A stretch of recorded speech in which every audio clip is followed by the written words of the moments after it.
টাকার পর ভাইবে আদার মেসেঞ্জারে হোয়াটসঅ্যাপে ভিডিও দিছে, দেখি আমার বাড়ি ধাউ ধাউ করে জ্বলতেছে। দেখেন জ্বলতে জ্বলতে বাড়িটাই নাই।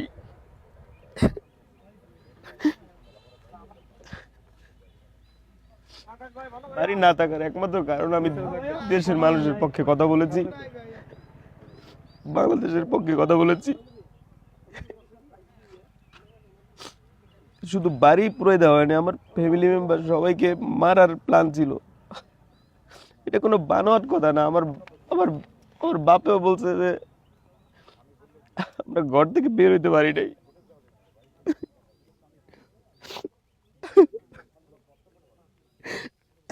আজকে আমার মা বাবা ভাই ভাবি এরই কয়লার মতো পাইতাম ভাই, কারণ দুই পাশের দরজায় বাইরে থেকে আটকানো ছিল। তারা বেড়া টেরা ভাঙে তারপরে বের হয়েছে ভাই। আমার ঘরে ভাই অনলি 4 মাসের আমার ভাতিজি ছিল ভাই। 4 বছরের আমার ভাতিজা, ওর বাবা মা ভাই ভাবি ছিল।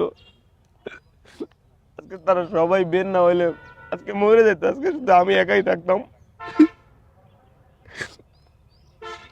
দেশের মানুষের জন্য শুধু কথা বলেছি। লাস্টে ধানমন্ডি 32-এও আমি ছিলাম। বিপ্লব ঘটাই এই সরকারকে বসালাম। এই সরকার কি করলো, কি করতেছে এই সরকার? একটা মানে নিউট্রাল করে একটা দেশকে দিলাম। আজকে আমার ঘর পড়তেছে, কালকে অন্যের ঘর পড়বে। পড়েই না তো, শুধু এটা মানুষ মাইরে ফেলানোর মতো সিস্টেম করে। আমি 7 দিনের আলটিমেটাম দিছি এই সরকারকে ভাই। এটা হাসিনা বিদেশ থেকে এসে আগুন ধরাই দেয় নাই, জিনপুরিতে এসে আগুন ধরাই দেয় নাই ভাই, মানুষই আগুন দিচ্ছে। দেশের আইন শৃঙ্খলা রক্ষাকারী বাহিনীর প্রতি আমি শ্রদ্ধাশীল।